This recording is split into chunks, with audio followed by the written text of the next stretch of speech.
Hey guys, welcome back to my channel, and today is another content, stationery and fountain pens na content.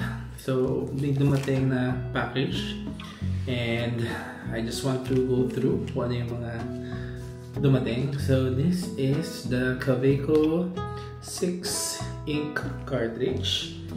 Bale, before ako bumili ng isang jar of ink, kasi it's relatively mahal din around 500 plus. Sabi ko, dahil ko muna itong ink kasi nakakuha ko ng more lang parang 140 yung 6 cartridges na.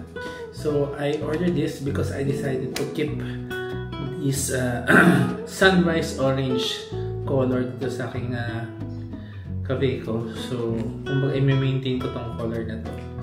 And I decided na since madami pa akong generic black inks, yun ang gagamitin ko sa other pens ko. So, ito matagal na siyang hinihintay. Ang aking traveler's notebook. Finally, it arrived. So, disclaimer lang, I think this is not the original traveler's notebook na from Traveler's company. So, I just was browsing kung ano yung cheapest option na nakita ko, and this is parang more than 50% cheaper than the original. So I went for it. Sabi ko first time ko naman mag-notebook o mag-journal. So bahala na, kumbaga. So here it is. Ito yung dumating. It came with parang nakabalot sa this is cotton something. No, it's not cotton. Parang pouch. Alam ko kasi usually cotton bag na maliit yung kasama niya, but I'm not really sure. And then this is it. Ano nga bang color nito? Camel. Ito yung camel na color. So hindi siya as yellow na in-expect ko. Tingnan lang natin what's inside. So this is the notebook.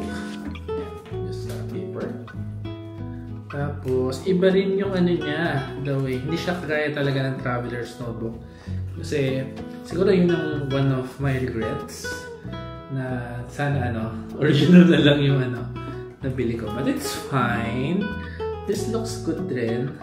So, meron siyang parang pang-bind. And I think you can actually put your pen here na Okay? So, tingnan natin kung anong laman yun sa loob, guys. Pero like traveler's notebook, I think pwede mo pala i-customize kung ano yung laman niya. Ayan. Although, parang mahihirapan ako i-figure out on my own kung paano ito makakustomize. But what's good is, meron na siyang kasama. Meron siyang dotted. Hindi pala dotted. May, ano tawag dito? May lines. Square lines. And then, meron siyang ito, pwede mo lagyan ng mga paper. Meron siyang ruled. And then, meron siyang isang blank. So, yun yung laman lang niya, guys. Ano bang charm na kasama? I think may kasama siyang charm. Oh, ito. Meron siyang plain charm na pwede mo ilagay dito. Ilagay ko siya later. So, ayun guys, this is not original, but I'm gonna use it for the meantime. So, ang original na nakuha ko sa Traveler's Company is, ang idea kasi guys is, ito yung notebook, tapos you can actually customize it. Tapos ito kasi yung dalawang una kong binili. Isang monthly na free diary at saka isang free diary na weekly. So, tingnan lang natin kung ano naman. So, ito yung original guys, kompleto with the documentation and stuff. So, ang tawag dito is mga refills. Ayan. So, ito yung gusto ko, wherein you can really like plan per week. So, this is, ilan nga bang weeks to? Basta covered dito is around 6 months.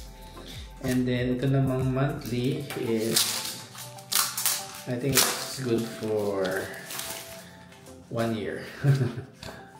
About 12 months. So yun guys, I will tinker with it. Lalagay ko, pero I'm happy dito. Although sabi ko nga, sana pumili na ako ng original. I-figure out ko pa on how to paano i-incorporate ditong dalawang refill sa kanya. But, yun na yan. Join me sa aking journaling and traveler book journey.